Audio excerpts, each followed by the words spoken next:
Hey everyone, Zach back with a new mortgage video. Hope you all had a very Merry Christmas and Happy Holidays. If this is your first time seeing one of my videos, welcome to my channel where I'll try to demystify all things mortgage related. If you find this content helpful, please like and subscribe. So today I wanted to make a video breaking down what I would be focusing on if I were a first-time home buyer in the year 2024.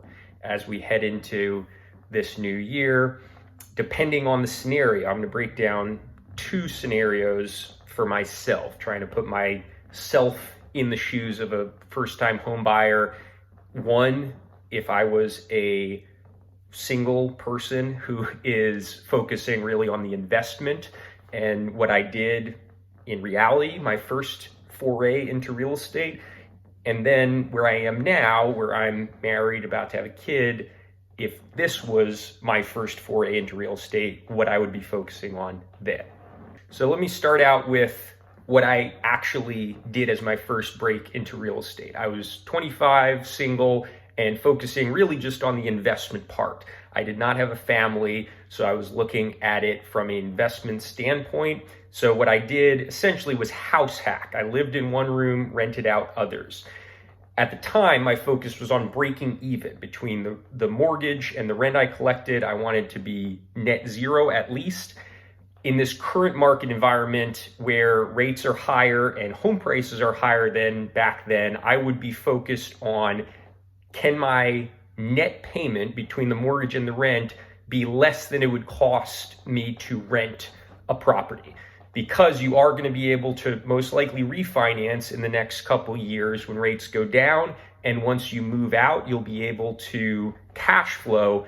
That would be my focus in 2024. And one thing I would be really focused on, if I knew what I know now, and with some of the mortgage guideline changes that have taken effect recently, I would very much look into multifamily property if I was looking to do this strategy. And the reason for this is because you can now do 5% down with a conventional loan for 2 to 4 unit properties. So you could still, if you wanted, rent out by the room in those units that you're not occupying yourself. And this may get you closer to the goal of breaking even or maybe even cash flow positive with you living in the property.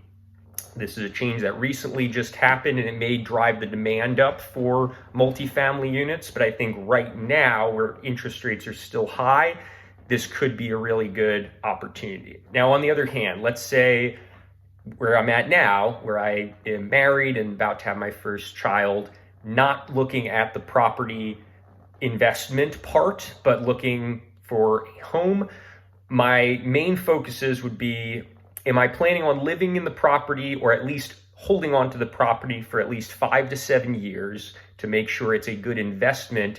And two, what is my monthly payment goal to maintain my and my spouse's lifestyle?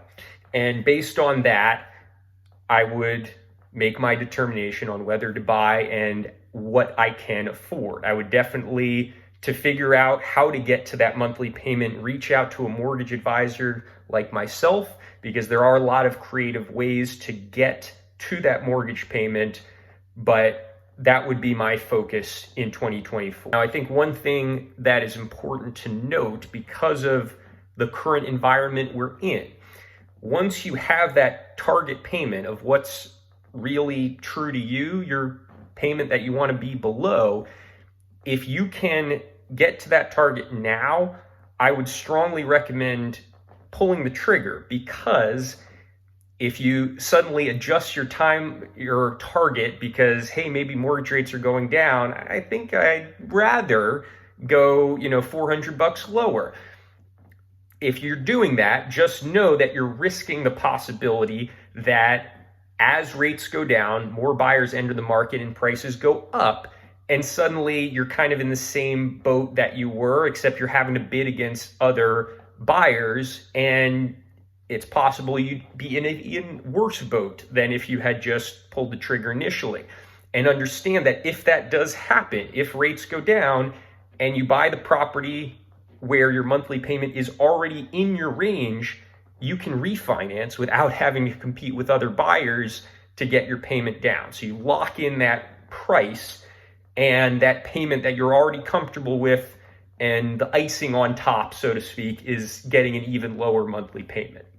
So not to say that, if you're not within that monthly payment you want to be, understand that you are rolling the dice a little bit to wait, but it's understandable if you want to. But definitely, if you can get into that range where you are comfortable now, I think it really behooves you to do so based on what I'm expecting from the market. And again, this is just my beliefs based on what I know now, but trying to also put myself in the position of a first-time home buyer. As always, if you have any questions or comments, shoot them below, or feel free to call or text me on my cell phone, or email me at my business email address. This will be something I'm making sure to put every time. It has been requested now.